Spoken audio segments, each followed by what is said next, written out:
Hello, this is Gloomy Sunday, and once again, I will be sharing a spooky story that will send shivers down your spine. Let's begin with tonight's story. This happened in the early 90s in a small town in Japan. There was this old railroad there, but the train doesn't come by anymore. It was dangerous for cars, and it was too old for trains to run on. The train track was right next to this library. As you go further down, you can see a nice view of the lake. The town left the railroad there to rot, but it was such a nice abandoned railroad that has a shortcut to go to the other side of the town. I used to walk on that track all the time, but I only walked on it during the daytime. Sometimes with people in a group after dark, because it's less scary when you're with a group. This one day after high school on a Friday, I walked with one of my good friends home to have our usual hangout after school. We walked on the track to her house. We just talked and gossiped about guys. I wasn't watching the time. It must have been 7 or 8 p.m., and it was getting dark. My friend insisted for me to sleep over, but I had to go kill chicken with my mom early in the morning, so I grabbed my backpack and quickly started walking. In my mind, I was debating if I should take the shortcut by myself. What the heck? What can go wrong, right? I took the shortcut home. As I was walking, I was jamming to my Walkman to ignore anything scary until I felt like something was watching me. Then, after a couple of steps, I felt like something is following me. I walked faster now, panicking, and I'm running until my legs gave out. I started walking. I pulled out one of my headphones to listen if anything is really behind me. But all I heard was the little Japanese doll that has a bell hanging onto my side backpack pocket. I thought to myself that maybe the ringing was attracting something, so I pretend to drop the doll behind. Maybe that will stop something that was following me. I finally made it where the lights touched the street. I then made my way back home, feeling scared. When I got home, I went straight to bed. I had a dream that I was walking on the train track and I was being chased. I did not know what was chasing me, but I knew that I was being chased by something.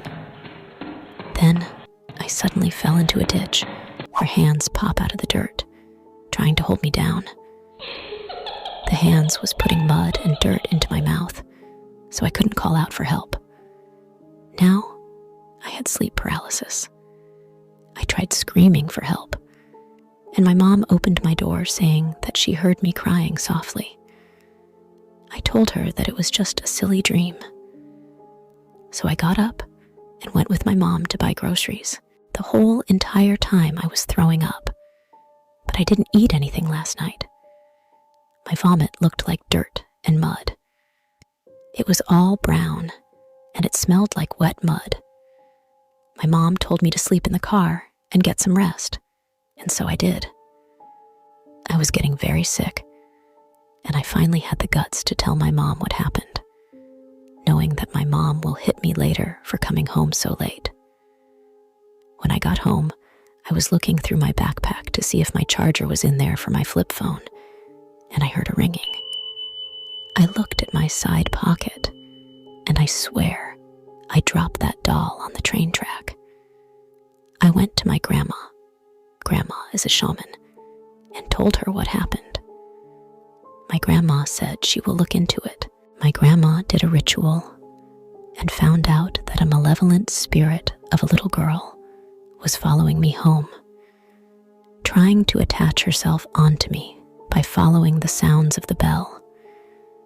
But as soon as I dropped the doll, I left a scent for the little girl to follow me home.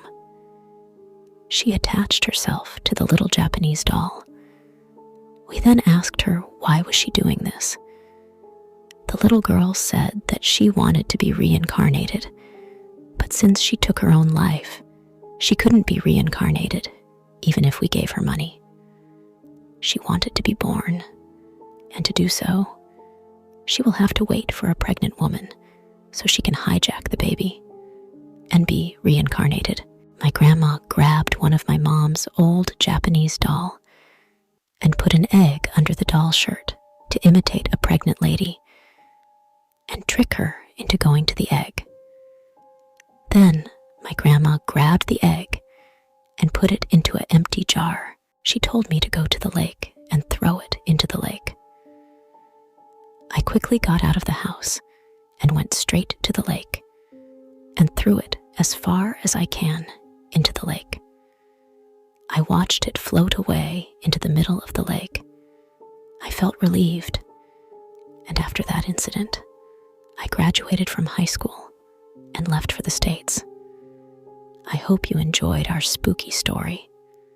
Join us next time for another spooky story.